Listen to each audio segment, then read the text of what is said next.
को कहा था कि एक काफिर है, मजहब के लिए हर कुर्बानी करने के लिए तैयार है।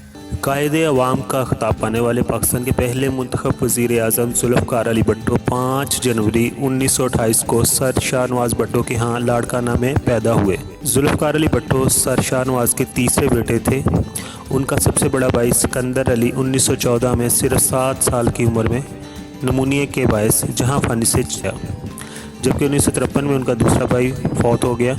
जुल्फ़िकार अली भुट्टो ने मुंबई और ऑक्सफोर्ड यूनिवर्सिटी से तालीम हासिल की। उनकी 2 शादियाँ हुई थीं। पहली शादी ख़ानदान में, जबकि दूसरी शादी ईरानी नज़ाद नुसरत असफ़ानी से हुई। नुसरत भुट्टो से 2 बेटे मीर मुर्तज़ा भुट्टो, शाहनवाज़ भुट्टो और 2 बेटियाँ बेनज़ीर भुट्टो, सनम भुट्टो पैदा हुईं। जुल्फ़िकार अली भुट्टो समेत उनके 3 बच्चे बेनज़ीर भुट्टो, मुर्तज़ा भुट्टो और शाहनवाज़ भुट्टो गैर तिब्बी मौत का शिकार हुए, यानी कि जुल्फ़िकार अली भुट्टो को ज़िया के दौर में फांसी हो गई और बेनज़ीर भुट्टो उनकी भी शहादत गोली से हो गई, और इसी तरह उनके दोनों भाई भी किसी को जहर दे दिया गया और इस तरह उनकी डेथ हो गई। सनम भुट्टो हयात हैं और गैर सियासी ज़िंदगी बसर कर रही हैं। भुट्टो की बड़ी बेटी मोहतरमा बेनज़ीर भुट्टो इस्लामी दुनिया में पहली खातून वज़ीर आज़म होने का एजाज़ हासिल रखती हैं। जुल्फ़िकार अली भुट्टो की शख्सियत का सहर कई साल गुजरने के बावजूद आज भी कायम है। लोग आज भी जुल्फ़िकार अली भुट्टो और भुट्टो ख़ानदान से दीवाना वार मोहब्बत करते हैं, जबकि भुट्टो को तख्तादार तक पहुँचाने वाले भूली बिसरी दास्तान बन गई है। 14 साल भुट्टो की पहली शादी 25 साल शीरीं मीर बेगम से हुई और शादी का किस्सा कुछ इस तरह है। ग़ालिबन 1944 में, जिन दिनों जुल्फ़िकार अली भुट्टो बम्बई में ज़ेर तलीम थे, वालिदैन ने ख़ानदानी रवायात और दीगर मसलतों के बायस उनकी शादी उम्र में उनसे 11 बरस बड़ी शीरीं मीर बेगम से कर दी गई, जो अपने जहेज़ में एक बड़ी जागीर भी लेकर आईं। क़याम पाकिस्तान के बाद ये जोड़ा पाकिस्तान मुंतकिल हो गया और कुछ अरसे बाद भुट्टो आला तलीम के लिए बरतानिया चले गए। वतन वापसी पर जब Bhutto Sindh Muslim law school में कानून की तालीम देने के साथ प्रैक्टिस भी करने लगे, तो कभी कभार नौ वडेरों में मुकीम अपनी बीवी से मिलने चले जाते थे। शीरीं मीर बेगम की यादाश्तों के मुताबिक इन दिनों जुल्फ़िकार अली भुट्टो पर क़ायद आज़म मोहम्मद अली जिन्ना की तरह अजीम सियासी रहनुमा बनने की धुन सवार थी। भुट्टो अपनी इस बीवी से नाखुश नहीं थे, ताहम वो अक्सर इन्हें अपनी पसंद की दूसरी शादी के हवाले से बावर कराते रहते थे। चूँकि शीरीं बेगम का तल्लुक़ सिंध के रवायती भुट्टो ख़ानदान से था, लिहाजा ये मुमकिन ना था कि वो पर्दा तरक करके अवामी मकामात और तकरीबात में भुट्टो की तरह भुट्टो के साथ साथ नज़र आएँ। अलावा अज़ीम वो पढ़ी लिखी भी ना थी। शीरीं बेगम ने एक इंटरव्यू में कहा था कि कराची शहर में उन्हें कोई नहीं जानता, बल्कि लाड़काना में भी कोई उन्हें चेहरे से पहचान नहीं सकता कि ये मिसिज़ भुट्टो हैं। भुट्टो बेगम का यानी शीरीं का ये गिला भी था कि उनका शोहर उनसे मुलाकात के लिए चोरी छुपे क्यों आता है। बहरहाल ज़िया दौर में जब भुट्टो को पाबंदे सलासल यानी कि जेल में डाला गया, तो शीरीं बेगम ने 4 मरतबा उनसे जेल में मुलाकात की।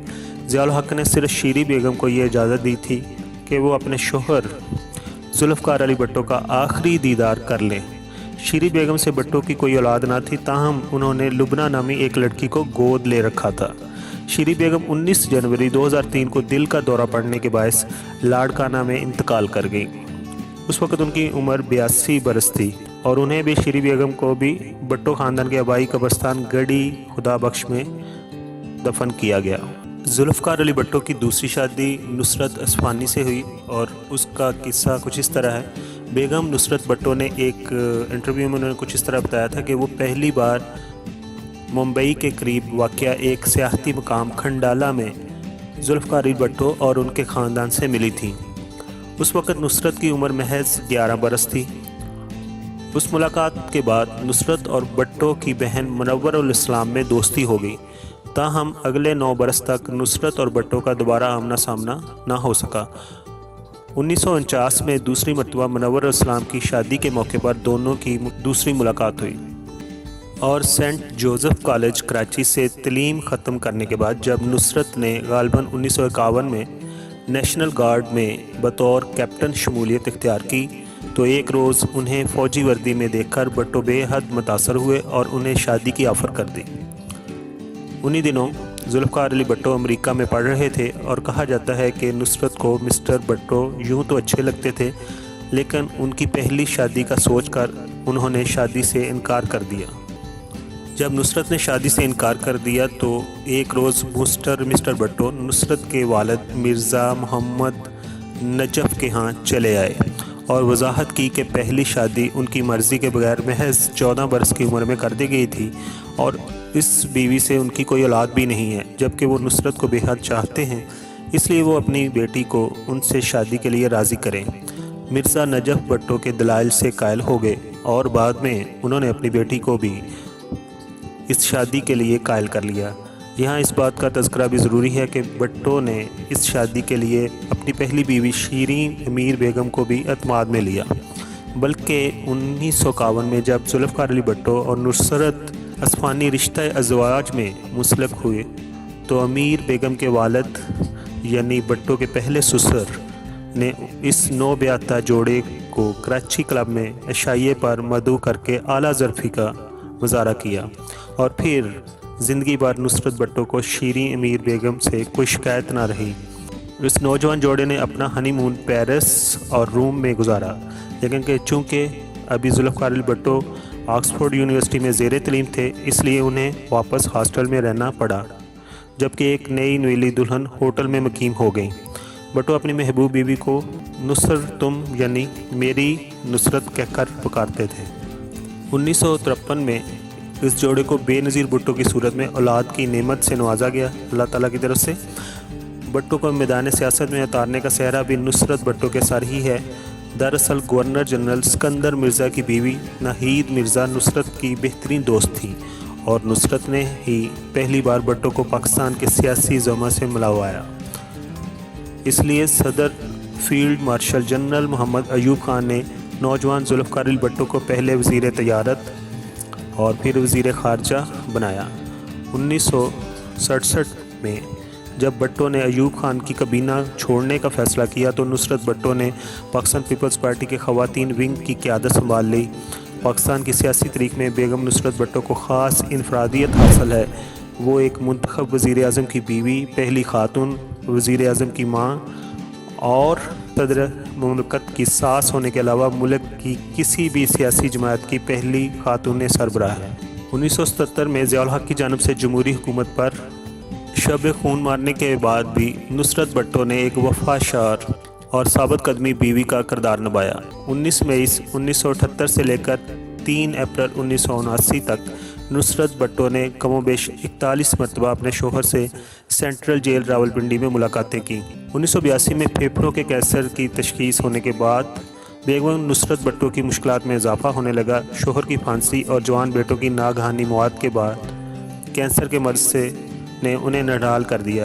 اسے خوش قسمتی ہی کہنا چاہیے کہ کوما میں ہونے کی وجہ سے انہیں اپنے محبوب ترین بیٹی کے قتل کا علم ہی نہیں ہو سکا اور بالآخر وہ 23 اکتوبر 2011 کو 82 برس کی عمر میں دنیا سے کوچ کر گئیں۔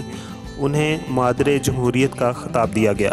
بھٹو ایک پڑھے لکھے سیاستدان تھے اور سیاست کو، بین الاقوامی سیاست کو اسپیشلی بہت ہی اچھے طریقے سے سمجھتے تھے، کیونکہ جیسے کہ آپ پہلے بھی بتا چکے انہوں نے سیاست کی ڈگری لے رکھی تھی اور اسی طرح انہوں نے آکسفورڈ سے قانون میں ماسٹر کی ڈگری بھی لی رکھی تھی اور اسی طرح انہوں نے ٹیمپل لندن سے برسٹری کا بھی امتحان پاس کیا ہوا تھا اور وہ پہلے ایشیائی تھے جنہیں انگلستان کی ایک یونیورسٹی ساؤتھ تھیمپین میں بین الاقوامی قانون کا استاد مقرر کیا گیا تھا۔ وہ کچھ عرصہ مسلم لا کالج جو کراچی سٹی میں واقع ہے، آئی اے چندری گڑھ کے روڈ کے قریب، وہاں پر وہ قانون کے لیکچرز بھی دیتے رہے اور انہوں نے 1953 میں، بہت کم لوگوں کو معلوم ہے، سندھ ہائی کورٹ میں وکالت بھی شروع کی تھی۔ اسی طرح ان کے پاس مختلف اقسام کی وزارات بھی ان کے پاس تھیں، جن میں وزیر تجارت وہ رہے، وزیر اقلیتی امور میں بھی وہ خدمات انہوں نے انجام دی، اور وزیر قومی تعمیر نو اور اطلاعات और वज़ीर सनत व कुदरती वसाइल और अमूर कश्मीर, और इसी तरह वज़ीर ख़ारजा जो उनकी सबसे बेस्ट पोस्ट थी उस पर भी वो रहे। और भुट्टो ने ही दिसंबर 1967 में पाकिस्तान पीपल्स पार्टी की बुनियाद रखी। 1970 के आम इंतखाबात में पीपल्स पार्टी ने मगरबी पाकिस्तान में नुमाया कामयाबी हासिल की। दिसंबर 1971 में जनरल रज़िया खान ने पाकिस्तान की अनान हुकूमत मिस्टर भुट्टो को सौंप दी। 13 अगस्त 1973 सदर मुमलकत के ओहदे पर फाइज रहे। 14 अगस्त 1973 को नए आइन के तहत वज़ीर आज़म का हलफ उठाया।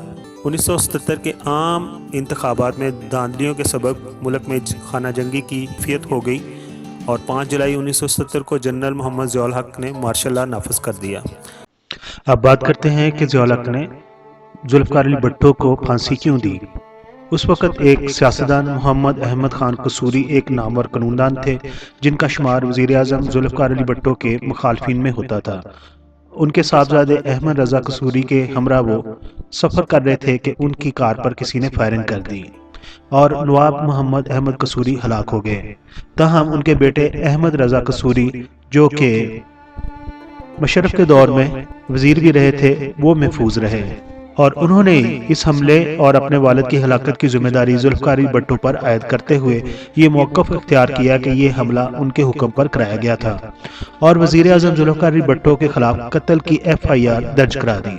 भुट्टो साहब की माजूली की कमोबेश 2.5 माह बाद सितंबर 1977 को उन्हें नवाब मोहम्मद अहमद खान के कत्ल में गिरफ्तार कर लिया गया और 18 मार्च 1978 को हाई कोर्ट ने उन्हें सजाए मौत का हुक्म सुनाया। 6 फरवरी 1979 को सुप्रीम कोर्ट ऑफ पाकिस्तान ने हाई कोर्ट के फैसले की तौसीक कर दी और 4 अप्रैल को उन्हें और फिर 4 अप्रैल 1979 को उन्हें रावलपिंडी की सेंट्रल जेल में फांसी दे दी गई। जुल्फ़िकार अली भुट्टो एक ऐसा शख्स था जिसने न सिर्फ पाकिस्तान के लोगों को शऊर दिया, इज्जत दी, सियासी सोच दी, बल्कि 70 की दहाई में मुसलमान मुल्कों में भी शऊर पैदा किया और इस्तिहाली तबकों के लिए आवाज़ उठाई। 1973 का आइन मुतफ़िका तौर पर उन्होंने मंजूर कराया जो आज भी पाकिस्तान की सरपरस्ती की वाहिद ज़मानत है। बेहतरीन डिप्लोमेसी करके 90,000 कैदी उन्होंने इंडिया से रहा कराए। जुल्फ़िकार अली भुट्टो थे जिन्होंने ख़वातीन को भी तमाम शोबों में नुमाइंदगी दी। असम्बलियों में नशिस्तें तक ख़वातीन के लिए उन्होंने मुख्तस की। उनका जुर्म यह था कि उन्होंने डायरेक्ट अमेरिका को ललकारा था और कादियानियों को इस्लाम से खारिज किया था और यही 2 वजह थी जो उनकी मौत का सबब बन गई। आखिर में हम दुआ गो हैं कि अल्लाह ताला उनको जवार रहमत में जगह अता फरमाए। आमीन।